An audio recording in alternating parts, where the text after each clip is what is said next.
Welcome to this edition of the Reporters Roundtable. I'm your host, Patricio Robayo. Today I'm joined with Ruby Rayner from the River Reporter, Roger Hannigan Gilson from the Times-Union. We'll be discussing some of the top stories of the month and delving into what our local reporters are currently investigating. We have a busy agenda, so let's get straight to it. Roger Hannigan Gilson from the Times-Union, I'd like to begin with you. You covered a story on Windham Mountain, a widely recognized ski resort that's undergoing a rebranding process. Could you share more details on exactly what's happening and how has the rebranding of Windham Mountain as Windham Mountain Club impacted traditional skiers in the Catskills, according to your article? It's yet to be completely seen just because it is not the ski season, but there's been kind of a large reaction from the traditional skiing community in Windham. Essentially, earlier this year, Windham rebranded from Windham Mountain to the Windham Mountain Club. And it wasn't just an aesthetic rebrand or surface thing. They are selling memberships now. They are $175,000. It's like a lifetime thing. There's also annual dues that are $9,000 and will increase as time goes on. But essentially, you get a lot of kind of extras at first from this membership. For instance, there's going to be a private golf course. They're upgrading their current club, which was only available to members of the old club. They're also building this Hudson River outpost, which will be on the Hudson River, as the name suggests. And they'll have kayaking and that type of thing. So they're expanding their amenities for the members of this new club. The amenities haven't really been constructed yet, but they've thrown open the door for these $175,000 memberships. They're currently attempting to sell them. The backlash kind of happened before the details were known. Essentially, like on social media, I say the word essentially a lot, I'm just realizing. But on social media, there was a post in which a worker for Windham would climb the ladder and was taking down the Windham Mountain sign. And it said, "Goodbye to the old Windham Mountain." And then it said something like, "Introducing the Windham Mountain Club." So people were like rubbed the wrong way because of the exclusivity of it. And then details started to come out, many of which were in the original article I wrote. You're not going to be able to get day passes on Saturdays anymore. So you can get a day pass for Friday, you can get a day pass for Sunday. But if you want to ski on Saturday, it needs to be part of a 2-day package. You need to get 2 days. And this frustrated some skiers because they just wanted to, especially if they were local, just pop in for half a day or a day. And that would be impossible under this new structure. Social media was quick to respond. Their Wyndham's Instagram got all these reactionary comments. There was a parody site or a parody Instagram account called Windham Idiocy _mountain. And they were really questioning the direction of Windham. And I talked to a couple people that said that their social media people didn't handle the criticisms very well. They blocked the parody site from commenting on their posts. They also took down a lot of the posts themselves where there was a lot of controversial statements below. And yeah, they attempted to roll it back a bit just because there was such offense expressed at first. But more is coming out now, and it seems like their concerns aren't unjustified. I have an article coming out tomorrow about this, but it was going to have some more information about exactly what Windham Mountain Club wants to do in the future. A couple other key points: they're lowering their cap this year. The amount of skiers that can ski the mountain at once is going from 4,500 to 4,000.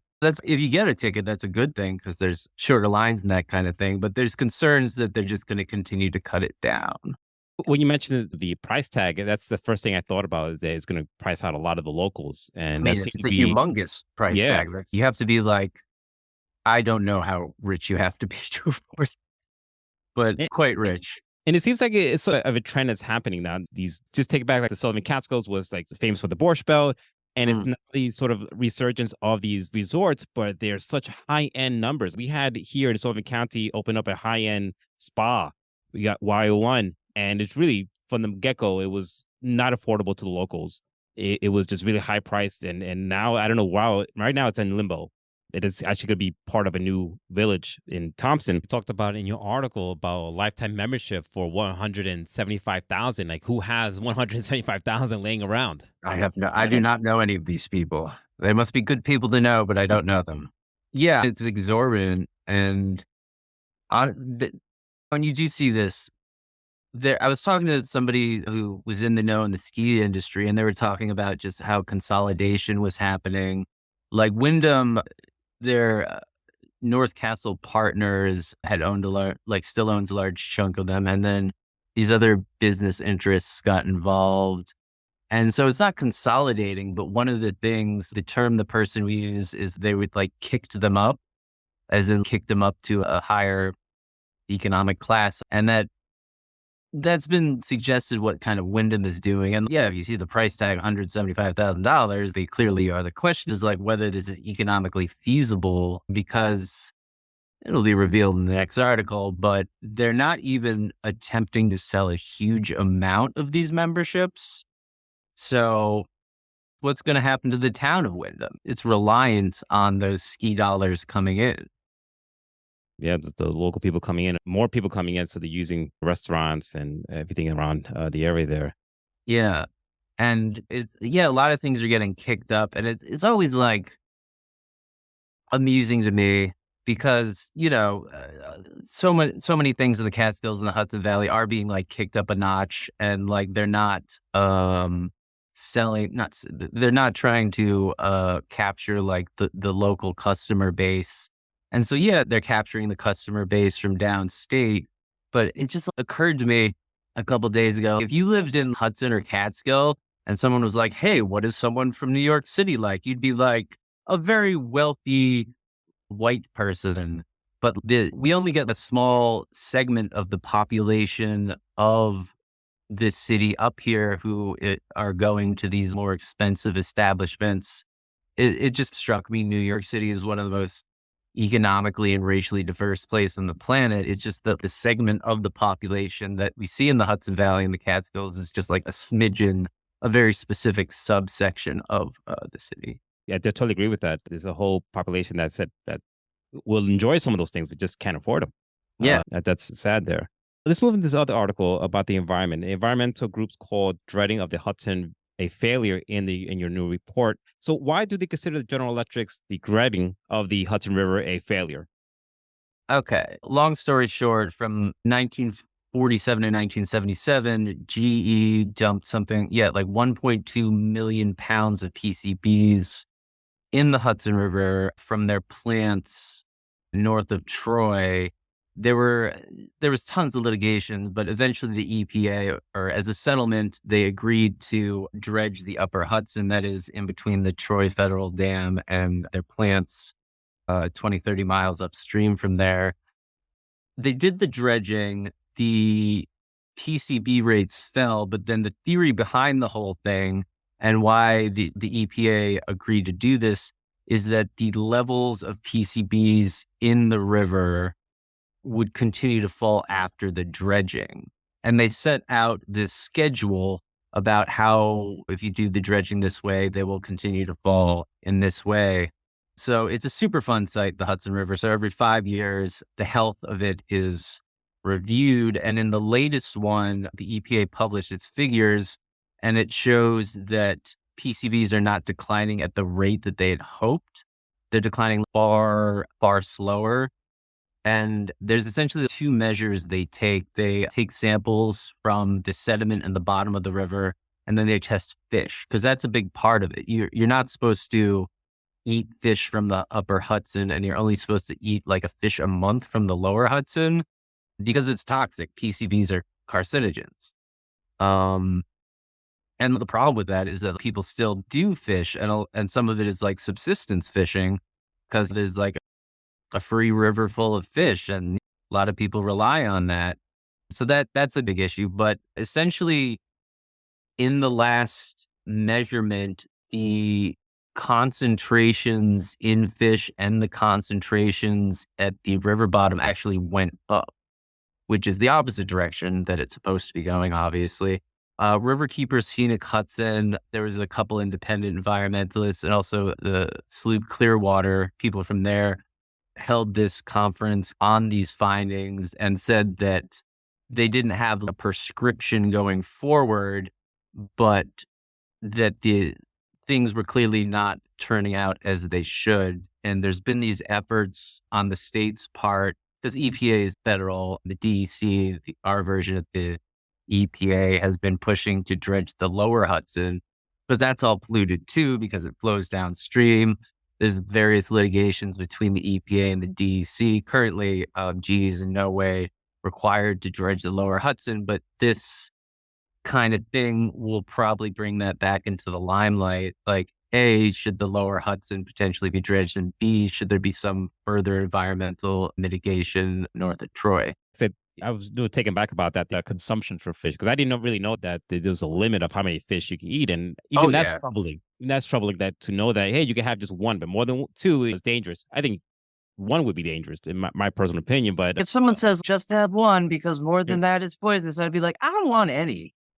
It just reminds me, I'm originally from the cities, and I remember in the Bronx there was a bridge that went over the Bronx River by Whitestone interchange before you hit to the Whitestone Bridge and the other bridge, forgot the Throgsneck Bridge. There was a small little creek there. Then I was just amazed when I used to drive to work that folks were fishing there. And if you look down the river, it's tugboats going in and out, and it's just brown water. But people fish there. I'm not saying they consume the fish there, but they just like fishing. Have you heard from any sort of people who are enjoying the fish there, how this is hurting their sort of lifestyle or anything like that? Has that come up? It's funny. So I'm in the Hudson Valley. I'm along the lower Hudson, and yeah, people fish it. There's like fish that spawn in the Hudson River, and then there's fish that live in the Hudson River. Traditionally, people have always caught and ate fish that spawn in the Hudson River because they're ocean fish and they're not as dirty and that kind of thing.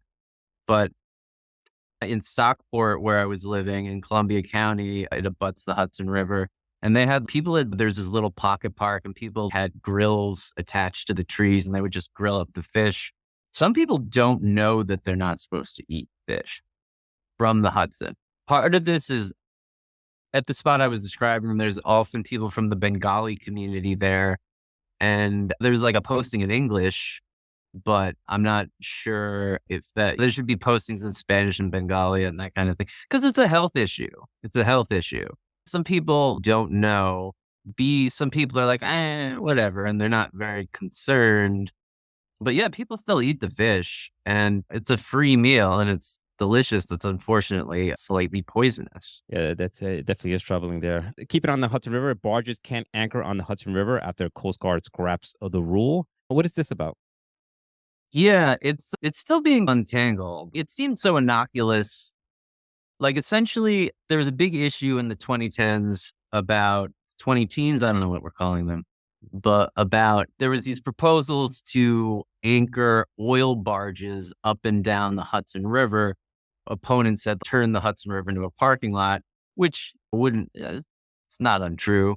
This was eventually defeated. The current concern right now is in this rule change, the U.S. Coast Guard redefined what the Port of New York was. The Port of New York was, before this, defined as everything up to Troy. And they redefined it to X amount of miles above New York Harbor, which essentially was the Tappan Zee Bridge, the Cuomo Bridge. The problem with this is the current law, it gave the Port Authority of New York like control over the waters of the Port of New York. So they were the ones that disallowed the mooring of the barges. So now that it's redefined, the concern was like, this will give people the ability to park barges north of the Tappan Zee Bridge. At first, it seemed just like this was an innocent rule change, and people freaked out about it, and this wasn't like the intent or anything. But Congressman Pat Ryan wrote a letter asking if this would affect the barges issue, and it took him like 2 months to get a reply, and then it was real like PR speak. Like it didn't really assure anyone. So then it became an issue. The rule at this point has been rescinded, as in the Port of New York is currently like up to Troy. So nothing's happening at the moment. But when in the writing of the note that rescinded the rule, they essentially left it open. They said, this isn't verbatim, but if this arises in the future, we will be sure to go through a thorough public comment process. So that suggests that it might happen again. And Pat Ryan and Congressman Mark Molinaro have introduced a bill that would permanently bar additional moorings of barges up and down the Hudson. And it seems like that would do it. It would codify it in congressional law. It's one of those issues that, I mean, no one outside of New York is going to care about it. So it's not something that's going to rouse all of Congress and everyone will vote for it. On the other hand, it's such like a local issue that one might think that people would just vote for it because it wouldn't affect us either way, that kind of thing. But yeah, it's a very like Hudson Valley issue that's going to be decided on the national front because of the bill. Sorry, can I ask a quick question? Yeah, go ahead. Uh, what are the benefits or people who are interested in having the barges parked there? What are the positives that what might come from that for certain parties versus what are people nervous about or This is somewhat speculation on my part. Obviously, certain people like want it to happen, but there are projects being planned along the Hudson for offshore wind or electrical generating windmills, and they're going to have to be constructed. And this is speculation again, is that they might have to park temporarily barges on the Hudson River in order to construct these things. But even if it's allowed for that, it might be allowed for, it might not be that specific a law. So like other people might be able to, and it might be like much broader than these two specific projects. But like the stated, no, people got very angry in 2006 because it was Balkan crude oil, which was very controversial even for a form of oil. And people also feared a leak, which could have happened and it would have destroyed the Hudson River. They're not oil barges being proposed right now, but it might leave the door open for such things in the future. Yeah, the transportation of these deadly chemicals. I was just talking to someone from Delaware Currents and talking about with quote unquote the bomb trains, about moving these high toxic and explosive chemicals through our area. Yeah, no one really wants that in their backyard. No, Explosive materials. not at all. Not at all. It's not a good thing there. Roger Hannigan Gilson from the Times Union. Thank you so much for that. Let's move over to Ruby Rayner from the River Reporter. This past month, we've all been focusing on the election. It's this really big election here locally. One of the big stories is that the county legislature have new leadership, and some of the absentee ballots have been counted already. So we can tell us about any updates on these current election. Yeah, so the updates have already come in, but the legislature will stand to switch from Republican dominated to Democrat. So it should be interesting to see how ongoing issues that different towns in the county have been dealing with are going to play out with new members of the legislature. Specifically, just this past week, the adult care center, the Sunset Care Center, that has been a very contentious issue in the legislature since it was moved towards privatization, has come back to the forefront. There was a hearing that was scheduled in which a certificate of fee, so basically the Department of Health has to look at the transfer of care. So the Sullivan County Adult Care Center was run by the county, and then they decided that they were going to move towards having Infinite Care, a consulting group, um, oversee the care and no longer be the administrators or overseers of the adult care center. And they were going to move that towards private ownership. And in order for that approval process to actually go through, the Department of Health looks over this proposal and decides whether they are going to approve it or not. And a subcommittee meets in which they recommend to that full board of whether they think it should go forward. So whether they think it's a good idea, a bad idea, or they don't give a recommendation.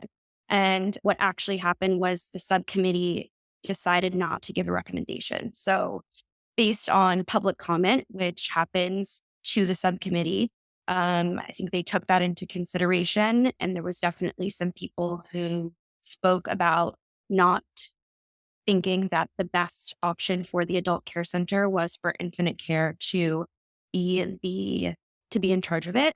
And so there's no longer a decision that will be made right now about whether this movement of the county to Infinite Care will happen. So it's still to be seen. And the new legislature, when they enter, will take that role on of deciding what the fate of the care center will be.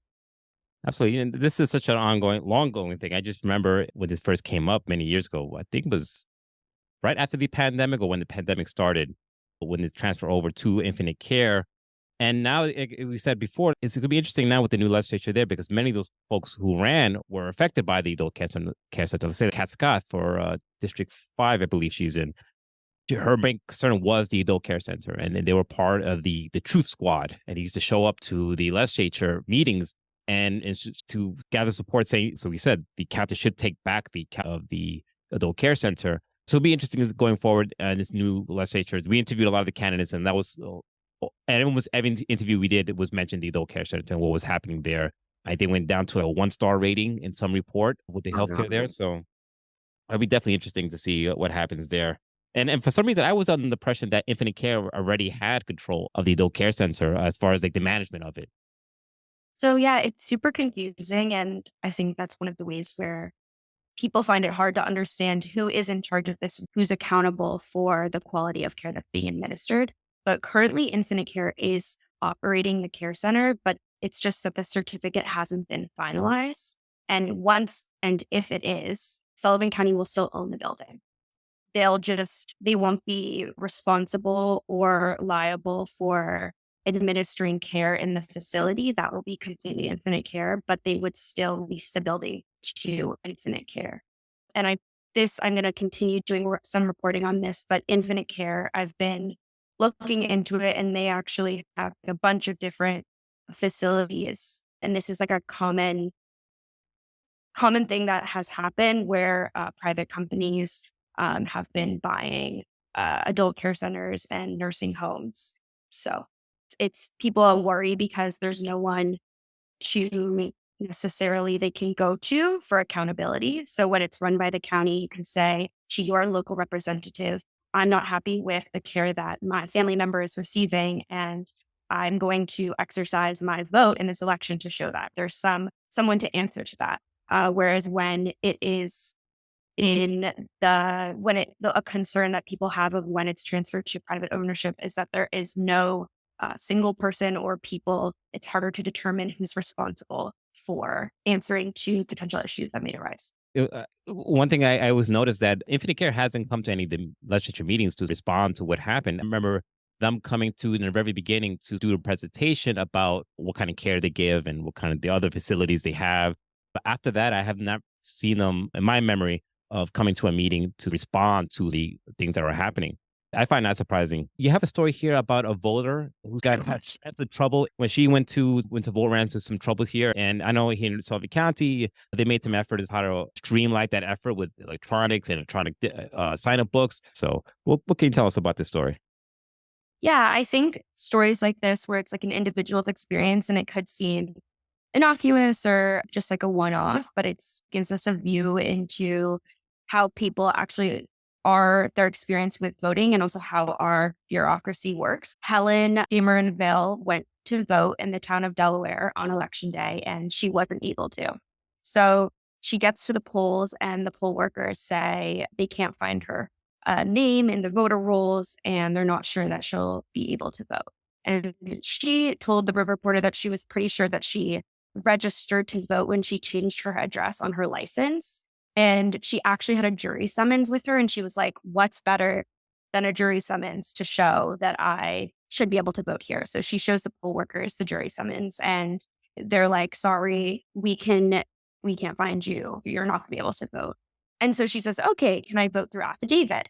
And an affidavit is a vote that allows people with any type of voter issue like this that might come up to vote, and then for poll workers to then look at that affidavit vote and decide whether it can or can't be counted later on. And they tell her she can't vote through affidavit.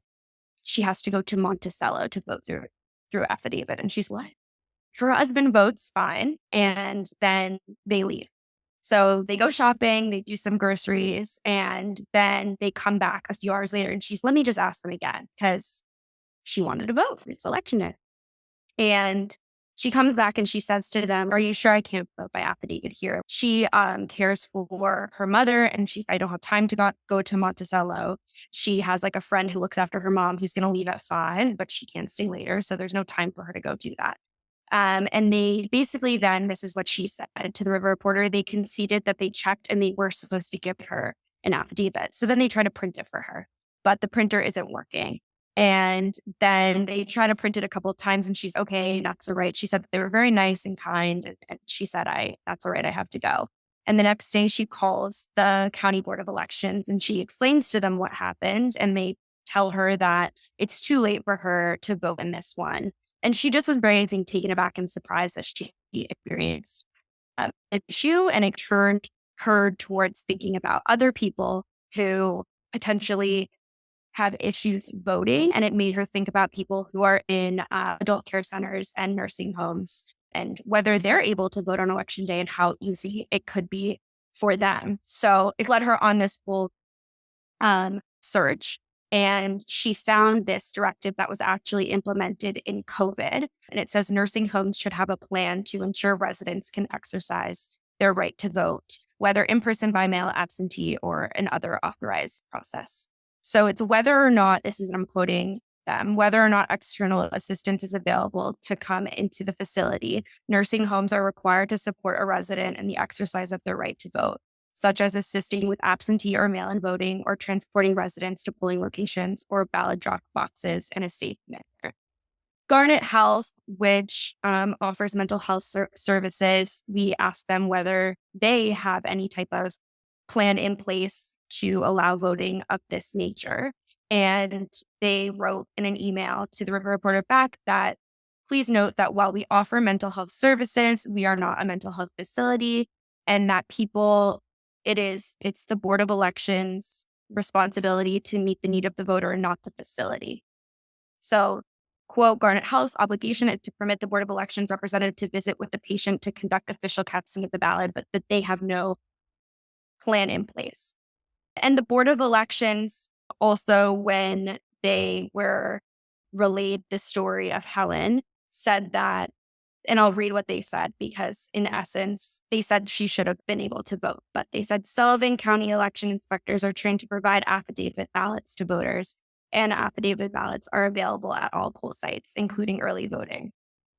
Out of concern and respect for voters' privacy, they don't comment on situations specific to individual voters. So it was an interesting investigation of the ability to vote and different things that could potentially hinder on that, whether that be in a nursing home, adult care center, or just somebody who potentially wasn't found in the voter roll that day. I think it's very important because they said exactly what she thought was how many other people are being affected by this, who else is being left out. And this was an off year in elections. And I'm sure you saw the voter turnout wasn't a lot. Say in Fallsburg alone, last off year voting election was, I think, 2,500 people voted. And this year, not counting the absentee ballots, I think it was less than 2,000 people voted in the town of Fallsburg. Mm-hmm. So every vote really counts. And some votes last time was decided by just a couple of 10, 20 votes. So it's curious to see how many other people are falling through the cracks during this past election.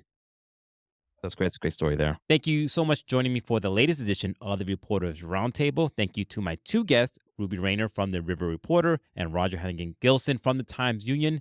Until next time, thank you and take care and stay safe. Happy holidays. Thanks.